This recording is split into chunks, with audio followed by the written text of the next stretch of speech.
Imagine waking up one morning, and the person you love most in this world is just gone. No note, no warning, no goodbye, just gone. Now imagine that person isn't a lover, isn't a friend. It's your baby, your 11-month-old daughter, a child who can't walk on her own yet, a child who still needs you for everything, a child who has no idea what the word missing even means. And then imagine spending the next 20 years of your life asking one question, over and over and over again, with no answer. Where is she? That was the reality for one father, and what he didn't know, what he couldn't know, was that the answer to that question was buried under a fake name, on the other side of the planet, hidden inside a life carefully built from lies. This is not a story about a stranger stealing a child in the night. This is something far more complicated than that. This is a story about a mother, a divorce, a custody battle that spiraled completely out of control, and a decision made in a single desperate moment that would shatter multiple lives for nearly 2 decades. This is the story of Dorothy Lee Barnett and the little girl the world knew as Savanna.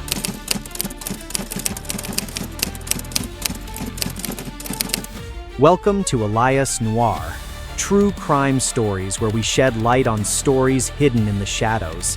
And before we go any further, if you're new here, make sure you follow, like, share, and subscribe.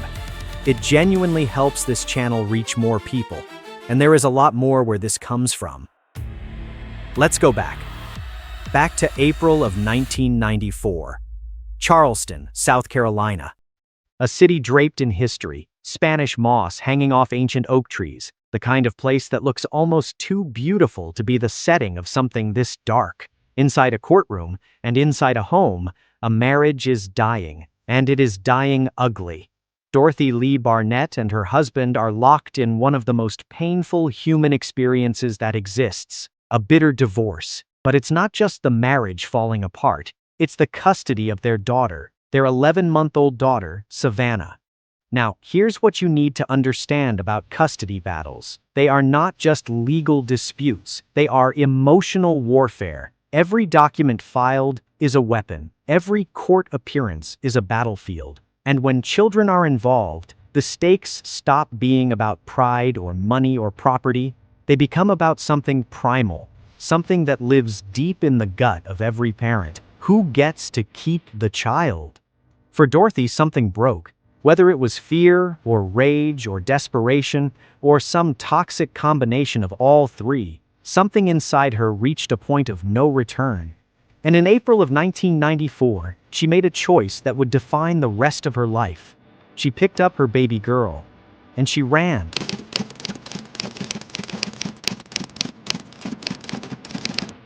But here's the thing that makes this case so extraordinary, so deeply unsettling, and yet so utterly fascinating from a human psychology standpoint. She didn't just run to the next state. She didn't just disappear to a different city, change her hair color, and hope nobody noticed.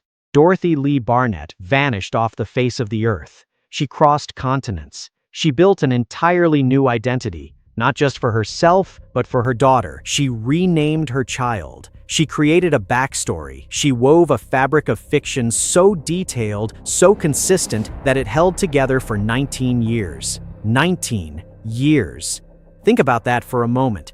Most people can't keep a surprise party secret for 19 days. This woman maintained an alternate reality across multiple countries, across multiple continents, for nearly 2 decades. And the little girl at the center of it all? She grew up knowing nothing else. She grew up as Samantha Geldenhuys, not Savanna, not her father's daughter, not a missing child on a poster somewhere, just a girl living her life, going to school, making friends, growing up, completely unaware of who she really was.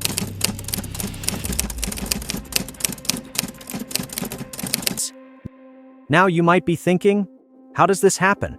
How does a mother pull something like this off? How does the system let something like this happen? And those are exactly the right questions to be asking. Because this story isn't just a manhunt thriller. Although, trust me, the hunt itself is riveting. This is a story with layers.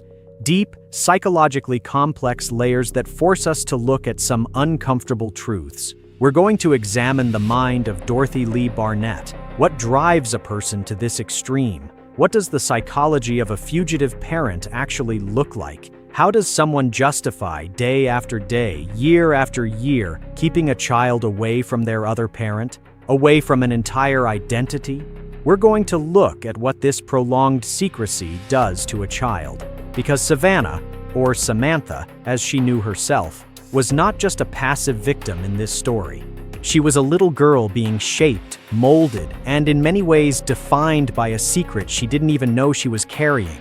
We're going to talk about the father, the man who never stopped looking, the man who had to watch years and years of his daughter's childhood disappear like smoke, while courts and agencies and international borders made every step forward feel like 2 steps back. And we're going to talk about the investigation itself, because eventually, the FBI found her in Queensland, Australia, of all places, in 2013, nearly 20 years after that April morning when everything changed.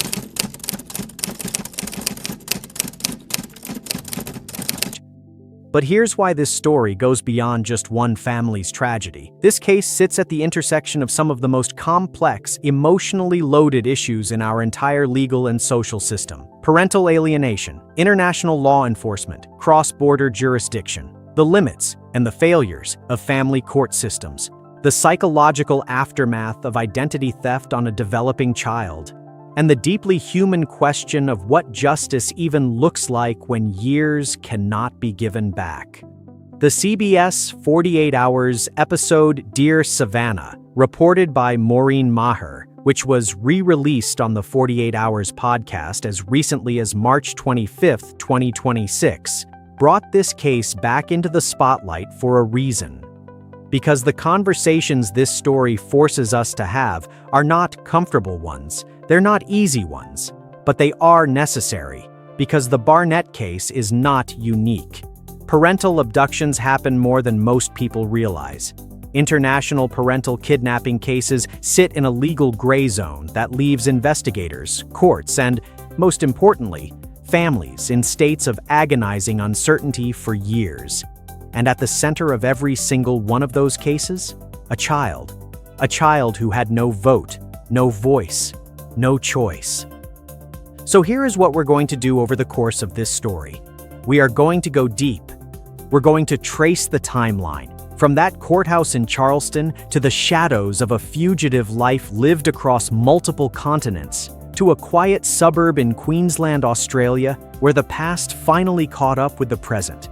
We're going to get inside the psychology, not to excuse what Dorothy Barnett did, but to understand it.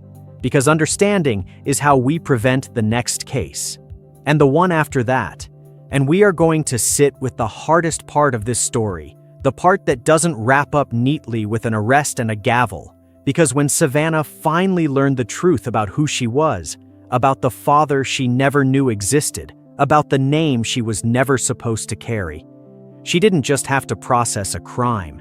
She had to rebuild an identity at 19 years old. And that is where the real story begins.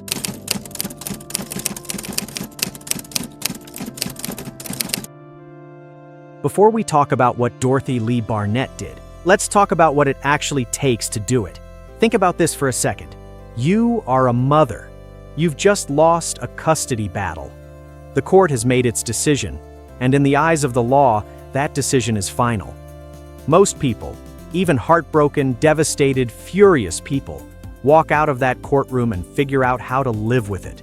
They hire new lawyers, they file appeals, they cry in their cars, they call their mothers. They do the painful, grinding work of accepting a reality they never wanted. Dorothy Lee Barnett did none of that.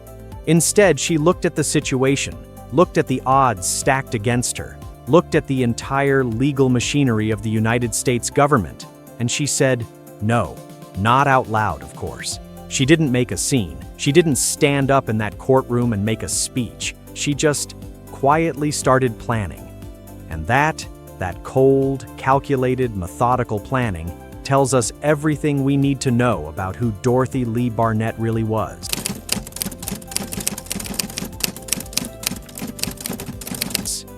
Now, when we talk about true crime, we have a tendency to flatten people, to turn them into caricatures, the villain, the monster, the cold-blooded schemer. But if we're going to truly understand this case, if we're going to understand how something like this is even possible, we have to resist that temptation. We have to look at Dorothy Lee Barnett as a complete, complex human being. Because here's the uncomfortable truth. The same traits that made her capable of something this extreme, in a different context, in a different situation, those same traits might have made her extraordinary. Let's break it down.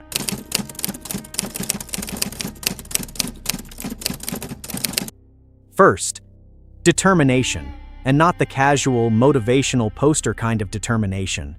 We're talking about something far deeper and far more unsettling. Dorothy did not abduct her daughter on impulse and then panic.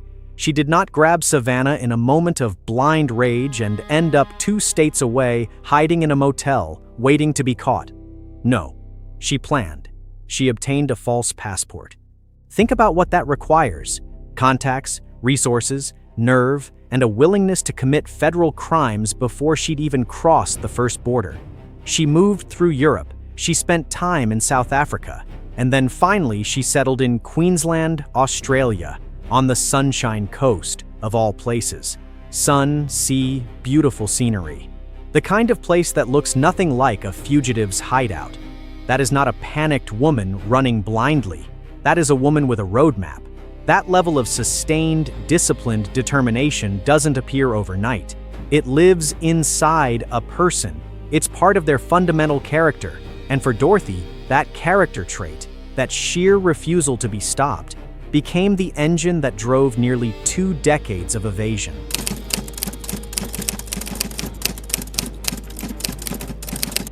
Now pair that determination with the second major trait, resourcefulness.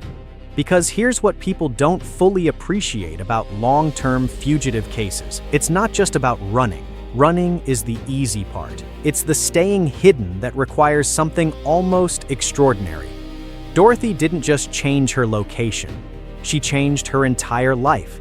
She built a new identity, not just a name on a piece of paper, but a fully functioning, socially believable existence. She integrated into communities. She raised a child. She presumably had relationships, neighbors, routines, all the mundane machinery of an ordinary life. And she maintained that fiction seamlessly enough that nobody around her, for 19 years, raised an alarm. Do you understand how difficult that is? We live in a world where people can barely keep a diet going for 3 weeks. This woman sustained an entirely fabricated reality across multiple continents for 2 decades. That is not luck. That is not just good planning. That is a level of psychological resourcefulness that is genuinely rare and genuinely chilling.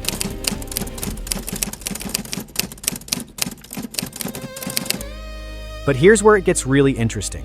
Because underneath all of that determination and resourcefulness, psychologists who study cases like this point to something deeper, something more vulnerable: fear. Specifically, the fear of loss, the fear of abandonment, the fear of being separated from the one thing that feels most essential to your identity and your worth. For Dorothy, that thing was her role as a mother. When the court handed down that custody decision, it didn't just feel like a legal ruling to her. It felt like an amputation, like someone reaching into her chest and removing the thing that defined her. And people who carry deep-seated fears of loss, people who have built their entire sense of self around a particular role or relationship, can react to that kind of threat in ways that completely bypass rational thought. The logical part of the brain says, accept it, appeal it, work within the system. But the primal fear-driven part says, run, protect, don't let go. And that's the part Dorothy listened to. Now, this is not an excuse. Let's be very clear about that. Understanding the psychology behind a choice does not mean endorsing the choice. What Dorothy did was a crime.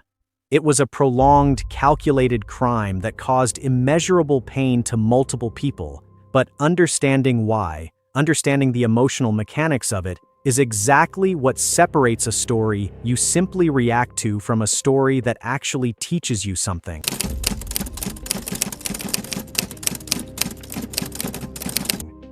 there's a psychological concept that is absolutely central to Dorothy's story, and it's called compartmentalization. It's the mental ability to separate conflicting realities into isolated boxes, to hold them apart so they don't bleed into each other, to walk out your front door and be a normal mom on the Sunshine Coast while simultaneously carrying the knowledge that your real name is on an international arrest warrant. Most people cannot do this.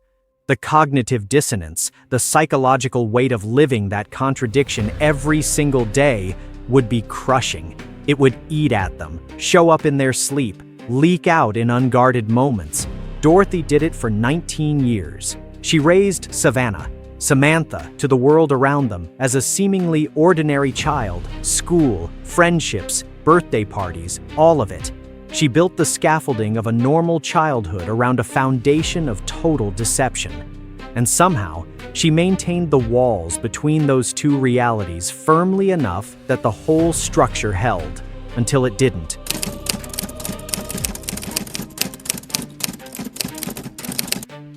Now let's talk about the person in this story who had the least power and the most at stake: Savanna, or Samantha, as she believed herself to be. Here is a child who grew up knowing only one story, one mother, one world. She had friends, she had a life, she had an identity, and every single brick of that identity had been laid by Dorothy, deliberately, carefully, with the specific intention that Savanna would never question it. And children, especially children raised in isolation from contradicting voices, don't question the reality they're handed. Why would they? It's all they've ever known. Think about that for a moment. Every memory Savanna has of her childhood is real to her. The laughter is real. The mother's love is real. The warmth of the Sunshine Coast, the smell of home, the comfort of routine, all of it is completely, genuinely real in her experience.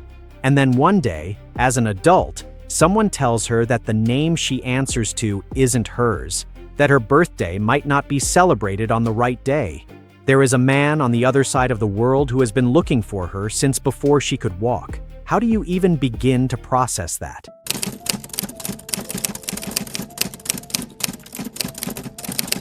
What happened next in Savanna's story is one of the most psychologically revealing aspects of this entire case.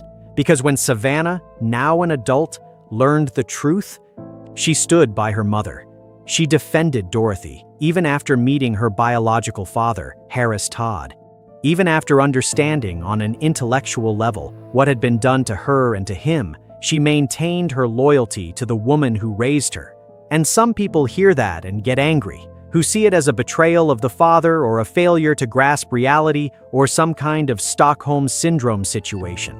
But here's what the psychology actually tells us. Savanna's loyalty to Dorothy is not irrational. It is in fact completely predictable and deeply, heartbreakingly human. This is what attachment does, particularly when it forms in isolation. When a child's entire emotional world is centered on one person, that bond doesn't dissolve just because facts are revealed. The relationship was real. The love was real. The years were real. No court document and no FBI arrest can reach back through 19 years of lived experience and simply erase all of that. Savanna wasn't choosing Dorothy over truth. She was protecting the only emotional foundation she had ever known. And that, perhaps more than anything else, illustrates the true long-term cost of what Dorothy did. Not just to Harris Todd, not just to the legal system, but to the very child she claimed to be protecting.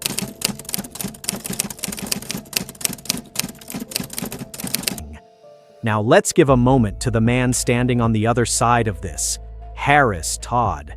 Because in many true crime stories, the victim, the left-behind parent, becomes almost a secondary character, a backdrop, the person the story happens to, rather than a fully realized human being.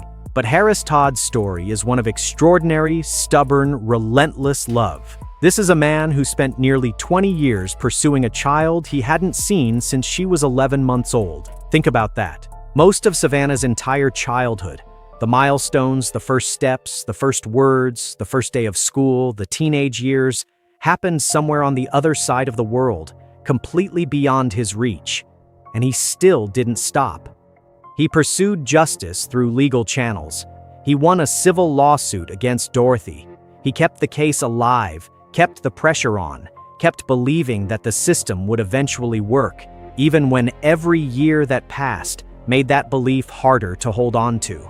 That is not just legal persistence. That is a specific kind of grief, the grief of a loss without closure, that very few people will ever fully understand. And carrying that grief for 19 years while continuing to function, to fight, to hope, that requires a strength that deserves to be named.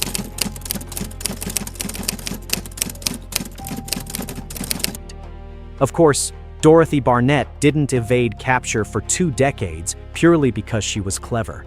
The systems that were supposed to stop her also have to share part of the story.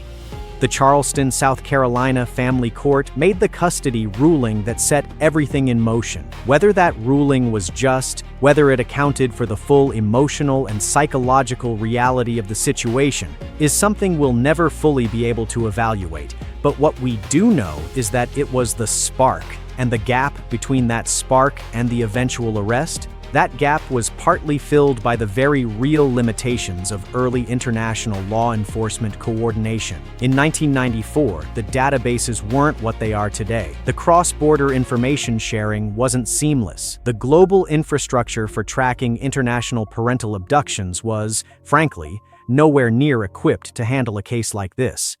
Dorothy knew, or at least sensed, those limitations, and she exploited them masterfully. It wasn't until 2013, 19 years later, that an anonymous tip led the FBI to Queensland, Australia. 19 years, one tip, that's the margin. That's how close the system came to never finding her at all.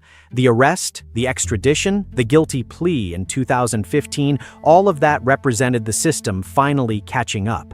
But the sentence?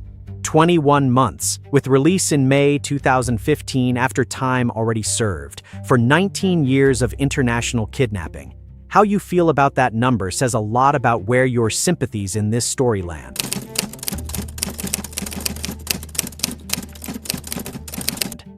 So, what does Chapter 1 leave us with?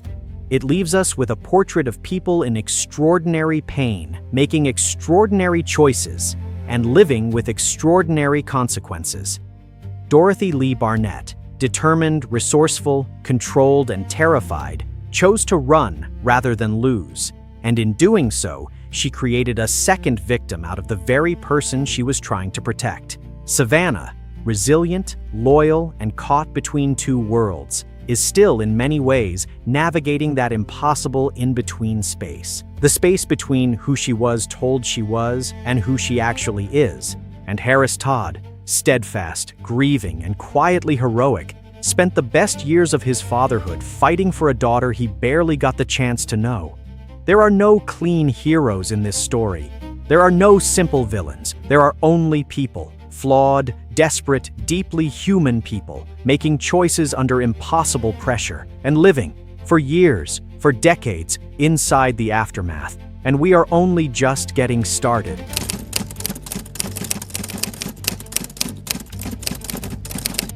Every crime has a moment, a single specific moment where a person standing at a crossroads, one path legal, one path not, makes their choice and takes that first step.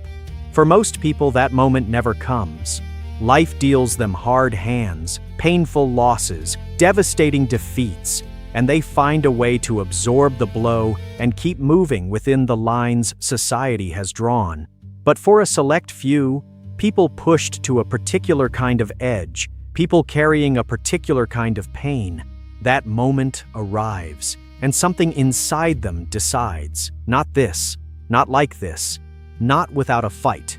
For Dorothy Lee Barnett, that moment came in April of 1994, inside a custody battle that had stripped away everything she believed she was entitled to, inside a courtroom that had handed her greatest fear to her on a legal document. And the question we have to sit with, the question that makes this case so deeply human, is not just what she did, it's why. What brings a person, a mother, to that crossroads? What is happening inside someone's mind and heart in the hours, the days, the weeks before they make a decision that will define the next 20 years of their life? Let's find out.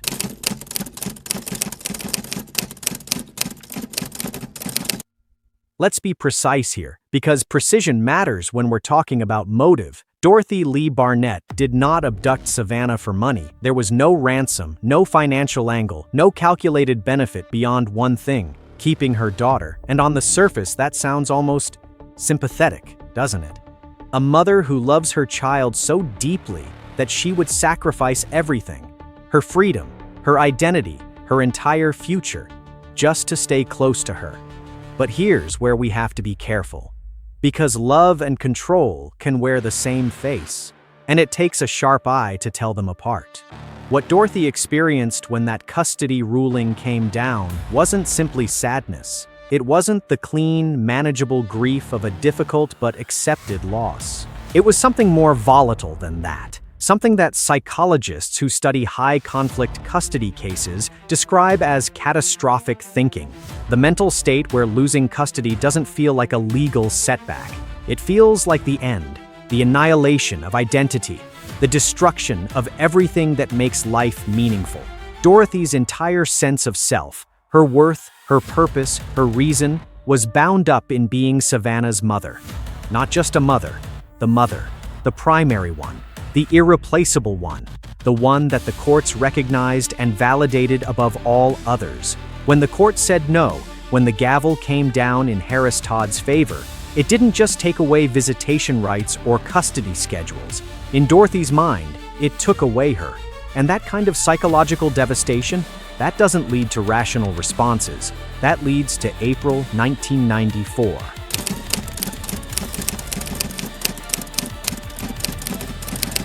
Now here's what's worth understanding about triggers in cases like this. The actual trigger, the final push, is rarely the only thing happening. It's the last straw in a pile that has been building for months, sometimes years. By the time Dorothy made her move, she had already been living inside the pressure cooker of a bitter divorce. Lawyers, court dates, accusations, counter-accusations, every intimate detail of a marriage, its failures, its wounds, its ugliest moments, is hauled into fluorescent-lit rooms and dissected by strangers in suits. That process breaks people. Not in a dramatic, visible way. It breaks them quietly, steadily, like water wearing down stone. And somewhere in that process, Dorothy made a calculation.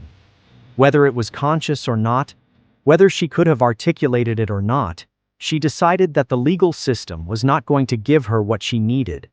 So she was going to take it. And once that decision was made, once that internal line was crossed, everything else followed with a terrifying kind of logical momentum. She needed documents. She obtained them. False passport, federal crime number 1. She needed a route. She planned one. She needed to disappear completely enough that no one would find her. She built that disappearance brick by brick.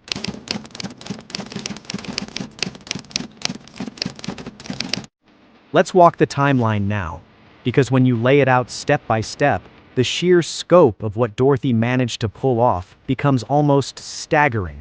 April 1994, Charleston, South Carolina. Savanna is 11 months old.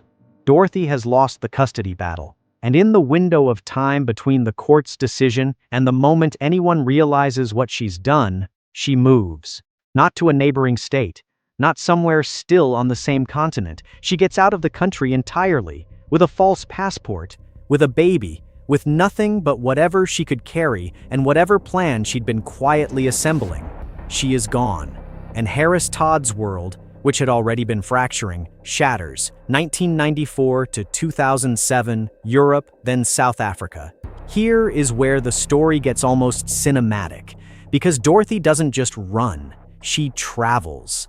Across Europe, through South Africa, living under assumed identities, building cover stories layer by layer.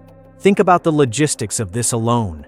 Different countries, different languages, different bureaucratic systems. Every time you enter a new country, you're handing your false documents to an official whose entire job is to check them. Every border crossing is a heartbeat of risk. Every new community you enter is a new audience for your fiction. And she did this, repeatedly, for over a decade. Now, this 13-year period is also critically important for another reason. This is the period during which Savanna is growing up. She's not a baby anymore. She's a toddler, a little girl, a school-aged child. She is being shaped every single day by the story Dorothy is telling her, about who they are, where do they come from, why things are the way they are. The architecture of Savanna's entire identity is being constructed in real time by one person, using materials that are almost entirely fictional. 2007, Sunshine Coast, Queensland, Australia. Eventually, the movement stops. Dorothy and Savanna, now Samantha Geldenhuys, settle on the Sunshine Coast. And if you know anything about the Sunshine Coast, you understand why it works as a hiding place. It's beautiful. It's laid back. It's the kind of place where people don't ask too many questions. Sun, surf, and a relaxed community feel. The kind of suburb where a mother and daughter can blend into the background without raising eyebrows. And that is exactly what they do. For the next several years, they live what appears to everyone around them to be a completely ordinary life. Samantha goes to school. She makes friends. She becomes a person with a community, a routine, and a history in that place. And Dorothy does what she's been doing since 1994. She maintains the walls. She keeps the boxes separate. She sustains the fiction. From the outside, nothing. From the inside, a ticking clock that nobody can hear but her. 2013, the tip that changed everything. 19 years in, and the thing that finally brought Dorothy Barnett down was not a sophisticated surveillance operation. It was not cutting-edge facial recognition technology. It was not some brilliant breakthrough in international law enforcement coordination. It was a tip, one person, one phone call, or message, or however it came, to the FBI, saying, essentially, I think I know where she is. And just like that, 19 years of careful, methodical, exhausting evasion began to unravel. The FBI moved, Australian authorities were contacted, the international machinery that had been grinding forward slowly, too slowly, for 2 decades, finally had something concrete to work with. Dorothy Lee Barnett was located in Queensland, Australia. She was arrested. And somewhere in the Sunshine Coast, in the life she had built with her own hands from nothing, the world she had constructed for herself and for Savanna began to collapse. 2015, the guilty plea. After extradition back to the United States, Dorothy Lee Barnett stood in court and did something that perhaps surprised people who had been watching this case. She pleaded guilty. No dramatic trial. No fighting every charge. No attempt to reframe the narrative as heroic maternal sacrifice, at least not legally. She pleaded guilty to international parental kidnapping and passport fraud. The sentence, 21 months, and accounting for the time she had already served in custody in Australia while awaiting extradition, she was released from U.S. custody in May of 2015. 21 months for 19 years. Now, how you sit with that math is deeply personal. Some people hear that sentence and feel something like relief, even justice, a recognition that perhaps the court understood the human complexity involved. Others hear it and feel something much closer to rage, that the punishment bore no real proportionality to the scale of what was taken. Harris Todd spent 19 years without his daughter. Dorothy spent less than 2 years in a cell. You can do the math on what that means. And whatever conclusion you reach, the discomfort of it is part of the story.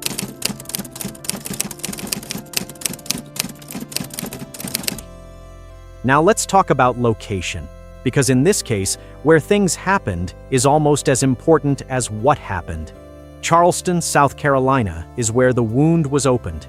A courtroom in a beautiful southern city where 2 parents fought over a child, and one of them refused to accept the outcome. That city represents the origin point of everything.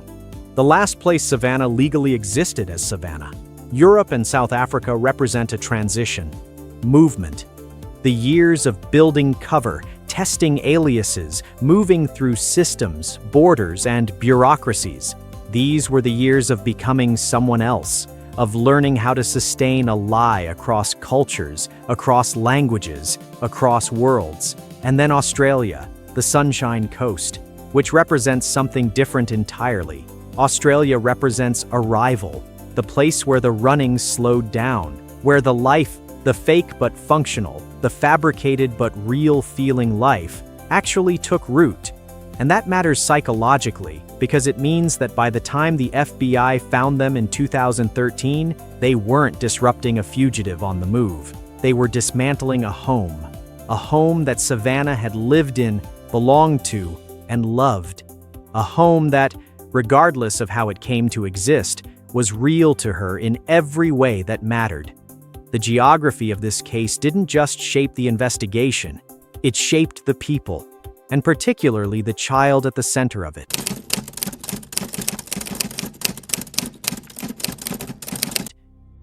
Here's something that doesn't get talked about enough in this case. Dorothy chose Australia very deliberately. Whether she knew it consciously or simply felt it instinctively, she chose a destination that put the maximum possible distance between herself and US law enforcement.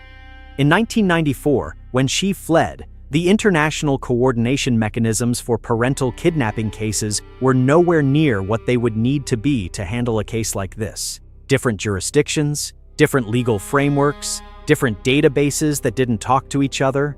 Dorothy essentially weaponized the gaps in the international legal system. Every border she crossed was another layer of complexity for investigators. Every new jurisdiction was another bureaucratic wall. Every year that passed was another year of momentum on her side. Because the trail cooled, the urgency faded in the system's priorities, and Savanna grew further from the age at which custody even had legal relevance.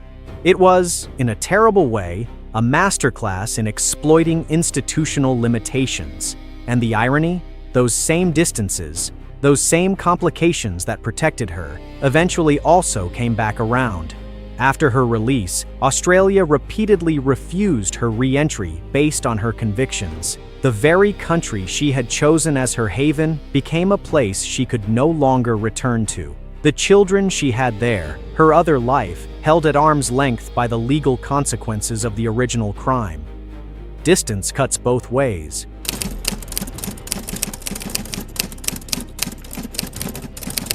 Let's zoom out now and take stock of what this case left in its wake, because the ripples go far beyond just the Barnett Todd family.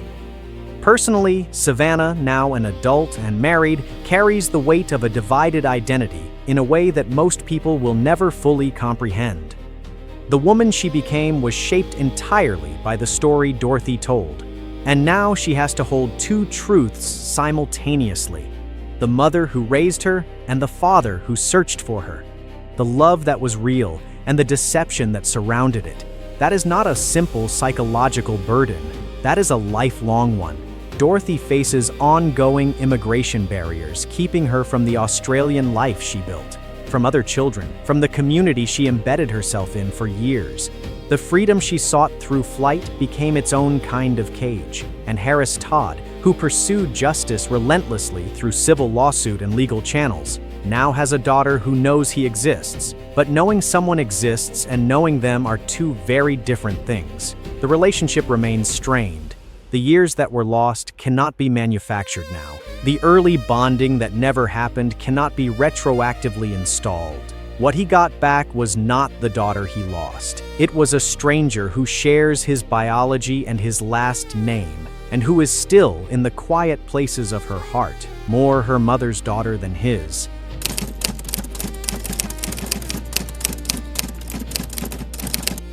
Systemically, the Barnett case exposed the gaps in international parental kidnapping investigations in ways that were uncomfortable for institutions to confront.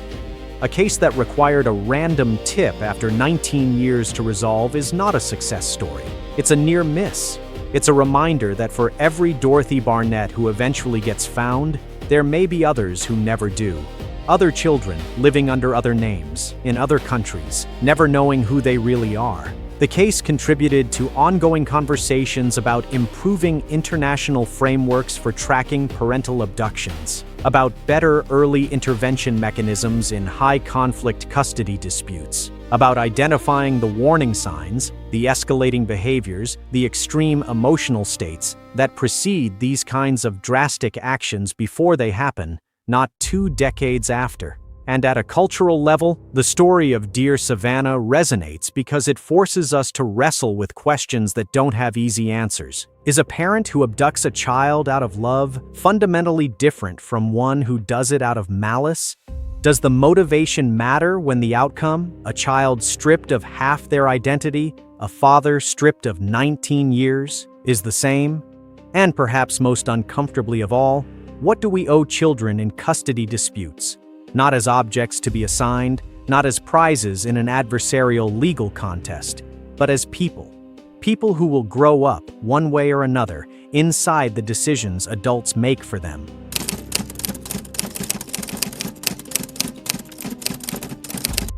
So here is where Chapter 2 leaves us.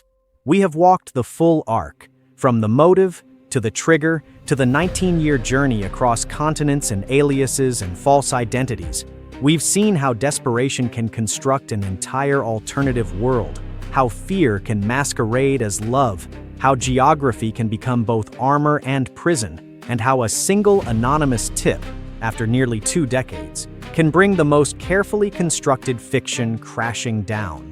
The case is resolved, legally speaking. The gavel has fallen, the sentence has been served. But the human story, the tangled, unfinished, painful human story, that is still very much unfolding. Because Savanna still wakes up every morning, navigating the space between 2 names. 2 fathers, one biological, one absent. One mother, beloved and complicated and guilty. And Dorothy still lives somewhere, carrying the weight of everything she did, everything she gained, and everything she lost. And Harris Todd still knows that the years don't come back. No matter how the law rules, no matter how many decades pass, some things, once taken, cannot be fully returned. Remember that.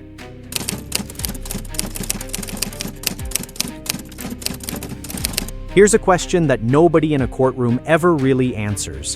What happens after? After the gavel falls, after the verdict is read, after the sentence is served and the lawyers pack up their briefcases, the news cameras move on to the next story. What happens to the people left standing in the wreckage? Because here's the thing about cases like this. The ones that span decades, that cross continents, that embed themselves into the very identity of a child, they don't end when the legal system says they end. The paperwork closes. The case file gets archived. The headline fades. But the people? The people are still living it, still breathing it, still waking up every single morning inside the aftermath of choices that were made, in some cases, before they were old enough to understand what a choice even was. Dorothy Lee Barnett served her time and walked out of a U.S. correctional facility in May of 2015. And in the most technical, legal sense of the phrase, that was that. But in every other sense that matters, the story was far from over. And that is what Chapter 3 is about. Not the crime, not the chase, not the arrest or the courtroom or the sentence. This chapter is about living with it, the carrying of it.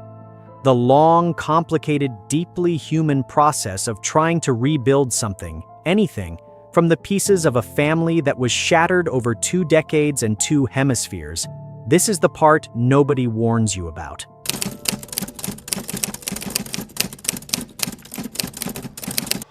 Let's start with Savanna, because in many ways, she is the truest measure of this case's legacy. She is the one person whose entire existence, whose name, whose history, whose sense of self, was most directly shaped by everything Dorothy did. And what Savanna's story tells us is both remarkable and heartbreaking in equal measure. Here is a young woman who grew up as Samantha Geldenhuys, who went to school, made friends, fell in love, and built a life, a real, lived, textured life, on the Sunshine Coast of Australia. A life that felt, from the inside, completely normal, completely hers. And then the world pulled the rug out from under her. Not with a gentle reveal, not with careful preparation or therapeutic support or a gradual, mediated process of truth-telling. With an arrest, with the FBI, with the full, blunt force of a 19-year secret being exposed in the most jarring, institutional way imaginable. Think about what that moment must have felt like. The person you have called mom your entire life, the person who packed your school lunches, who held you when you were sick, who taught you how to be a person in the world, is suddenly in handcuffs. Suddenly, the subject of an international criminal case. Suddenly carrying a name you've never heard, attached to a crime you never knew existed. And somewhere on the other side of the planet, there is a man who says he is your father. A man you have never met. A man who has been looking for you since before you could walk. Where do you even begin?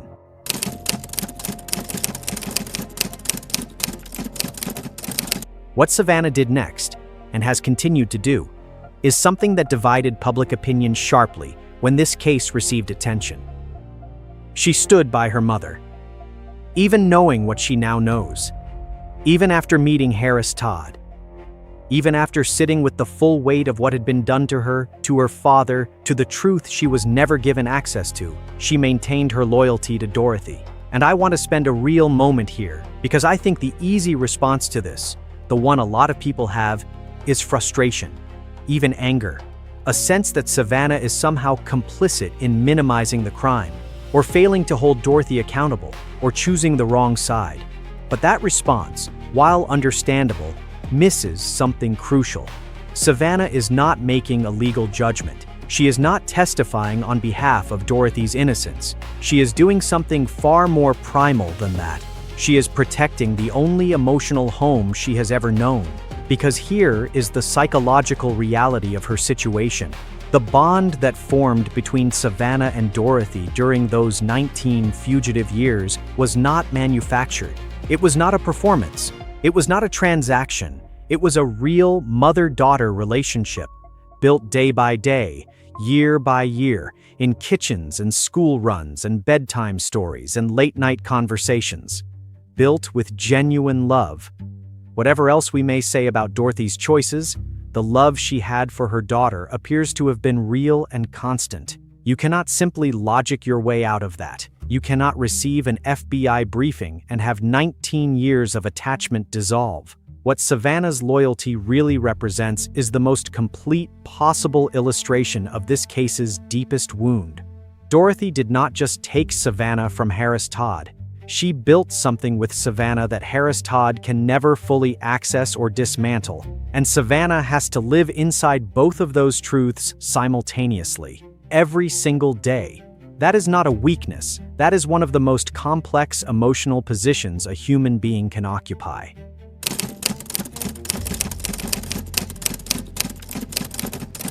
And wrapped around all of that is the question of identity, which is perhaps the most quietly devastating legacy of this entire case. Who is she? Is she Savanna, the daughter of Harris Todd, born in Charleston, South Carolina, whose legal identity was stolen before she could speak?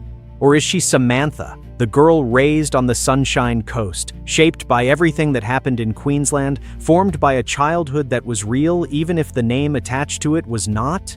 The answer, of course, is that she is both. She has to be both. There is no choosing. There is no clean separation. But holding both of those identities at once requires a kind of psychological integration that doesn't happen quickly. That doesn't happen in therapy sessions or courtroom proceedings or even in tearful reunion moments. It happens slowly, painfully, over the years. And Savanna is still in the middle of that process. Now married, now living her adult life, but carrying a self that was constructed in layers of truth and fiction, and still, quietly, every day, trying to figure out where one ends and the other begins. The courts gave Harris Todd a name on a piece of paper, but they could not give him back the person whose name that name was supposed to belong to, because that person had already become someone else entirely.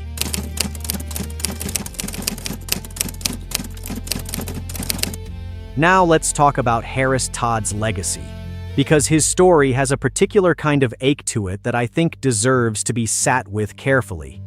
Harris Todd won. By every legal and procedural measure, he won.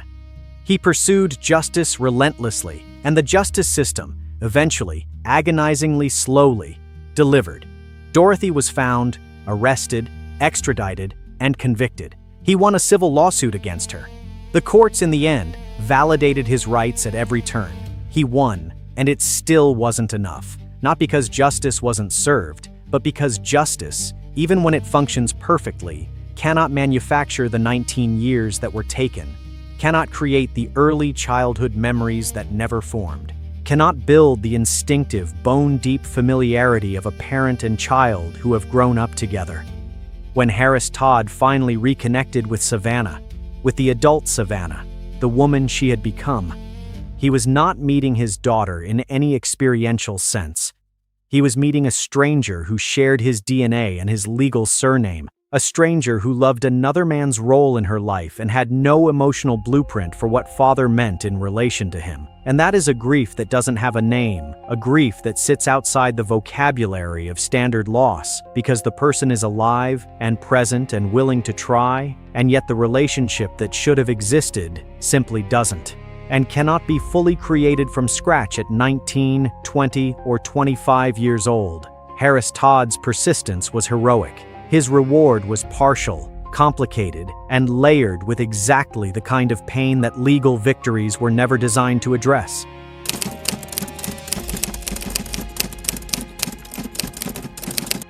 And then there is Dorothy herself. Released in May 2015, free legally, case closed. Except, not free. Not really, because Dorothy had built her life in Australia. Her other children from her time on the Sunshine Coast, were there. Her community was there. The home she had constructed, piece by careful piece, over years of evasion, it was all there. And Australia said no. Immigration authorities, citing her convictions, repeatedly refused her re-entry. The country she had chosen as her sanctuary, the country she had gambled everything to reach and to stay in, became a place she was locked out of. Let that sit for a moment. Dorothy fled the United States to avoid losing a child. She spent 19 years building a life precisely to prevent separation from the people she loved, and the legal consequence of doing so was separation from the people she loved. She lost Savanna to the truth. She lost Australia to the courts. She ended up, in a deeply ironic and perhaps poetically just way, facing the very thing she had run so hard and so far to escape: loss, isolation, the fracturing of a family she had built. Some people will hear that and feel it as justice, a closing of the circle, a consequence of committing a crime. Others will hear it as a tragedy, not the justified tragedy of accountability, but the human tragedy of a person who, whatever her crimes, still had other children, still had other attachments, still had a life that extended beyond the crime that defined her publicly. This case offers no clean emotions. It never has.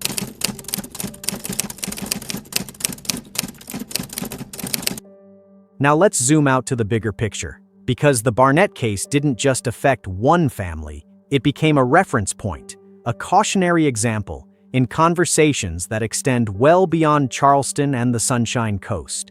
Systemically, this case exposed something that institutions found deeply uncomfortable to confront. 19 years, one tip. That is the margin between discovery and permanent disappearance, between a father being reunited with his daughter and a man dying without ever knowing where his child was. One anonymous tip.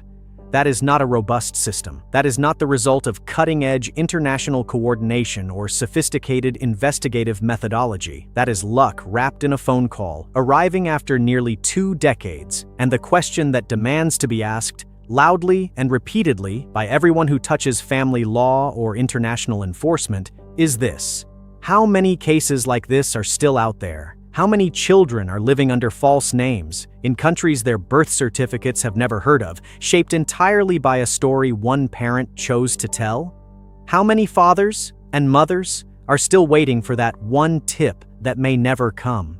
The Barnett case, to its credit, became part of the conversation that pushed for improvements, better international databases, stronger early intervention protocols in high-conflict custody cases, more robust cooperation frameworks between jurisdictions, greater attention to the warning signs, the escalating behaviors, the desperate emotional states that precede these abductions. But systems change slowly, and families fracture fast. The gap between those two speeds is where children fall through.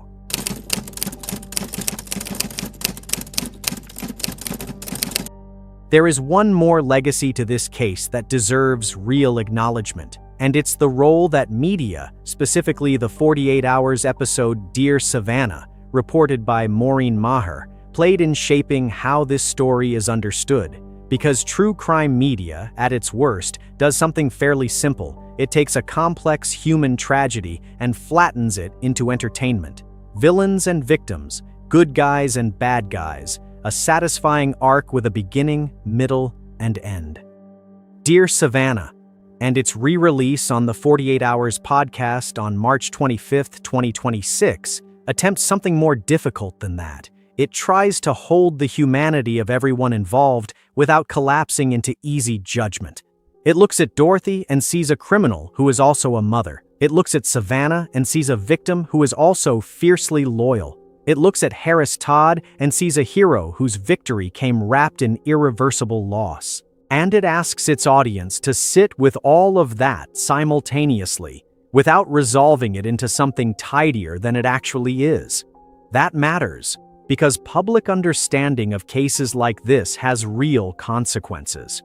When people understand the psychological mechanics of parental abduction, really understand them, not just react to the headline, they are better equipped to recognize the warning signs, better equipped to support families in high-conflict custody situations before they reach a crisis point, better equipped to advocate for the systemic improvements that might prevent the next Savanna from growing up not knowing her own name.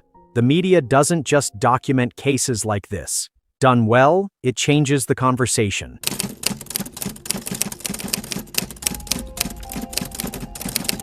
Let's bring it down to specifics now, because if this case is going to mean anything beyond one family's tragedy, it has to leave us with lessons. Concrete, actionable, uncomfortable lessons. Finding 1. Custody desperation, when it goes unaddressed, when a parent feels the legal system has no room for their pain, can escalate far beyond what anyone anticipates. Dorothy Barnett was not a hardened criminal when she walked out of that Charleston courthouse. She was a desperate mother. And desperation, left unchecked and unsupported, can drive extreme, prolonged, devastating action. The lesson? Early intervention in high-conflict divorces is not a luxury. It is a necessity. Therapeutic support, mediation, and mental health resources need to be part of the family court process, not as afterthoughts, but as structural components, because the cost of not providing them can be measured in decades. Finding 2. Children raised in prolonged parental abduction scenarios form primary, deep, and lasting attachments to the abducting parent. This is not a pathology. It is not a failure of the child. It is a completely predictable outcome of human attachment psychology. The lesson? Reunion, when it finally happens, cannot be treated as a transaction. It cannot be a handoff. Here is your real parent. Go bond now. That is not how human beings work. Genuine, professional, long-term therapeutic support for all parties in a reunification is not optional. It is the only ethical path forward. Finding 3. International parental kidnapping investigations are only as strong as their weakest link. One missed database, one unshared report, one decade where a tip didn't come. These gaps are not acceptable when the stakes are a child's entire identity and a parent's entire life. The lesson? Modern frameworks need to be robust, redundant, and regularly updated. The Barnett case was resolved by luck. The next one shouldn't have to be. Finding 4. Post-resolution outcomes are not endings. They are the beginnings of a different, harder, longer kind of work. Loyalty, identity fracture, Immigration complications, strained reconnections, these do not resolve themselves because a gavel has fallen. They require ongoing attention, ongoing support, and ongoing compassion. The lesson? The legal system's job does not end at sentencing. The families it touches need to be connected with the support structures, psychological, social, legal, that will help them navigate what comes next.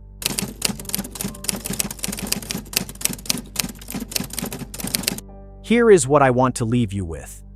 This case, this specific, deeply human case, resists the urge to be simple. It refuses to give you a clean villain. Dorothy Barnett committed serious crimes. She stole years from a father and an identity from a child.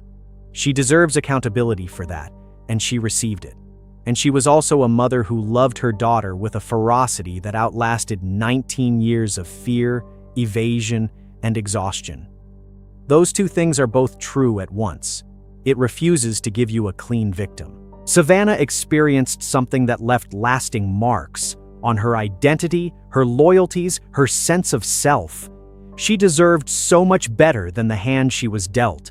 And she is also a resilient adult woman who has found her way through. Not cleanly, not without scars, but through. Married, living her life, navigating the complexity of loving a mother who is also a criminal. Standing upright inside a story that would have broken many people entirely. That is not nothing. That is, in fact, extraordinary, and it refuses to give you a clean hero. Harris Todd fought for 20 years and never gave up.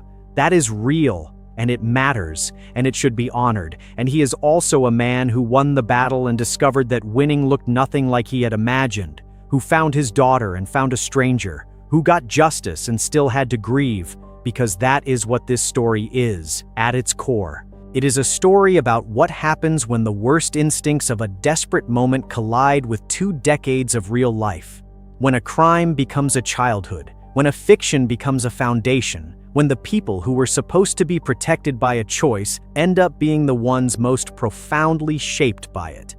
The Dear Savanna case, brought back to public attention through the 48 Hours podcast in March 2026, is not just a true crime story. It is a mirror held up to every system that failed along the way, every courtroom that didn't catch what was coming, every database that didn't connect the dots fast enough, every institution that moved too slowly while a little girl grew up not knowing her own name, and held up to every one of us, as parents, as children, as human beings who exist inside complicated relationships with complicated histories, asking the question that this case never stops asking. What are we willing to do, and what are we willing to destroy in the name of love? And more importantly, what should we be doing differently right now to make sure the next child never has to answer that question for us? That is the legacy of Savanna Barnett, a little girl who became Samantha Geldenhuys, a woman who is still, quietly, bravely, every single day, becoming herself. And that, perhaps, is where the real story ends. If this story moved you, if it made you think, made you uncomfortable, made you look at custody disputes, or international law, or even your own understanding of what family means differently, then it did what true crime, at its very best, is supposed to do.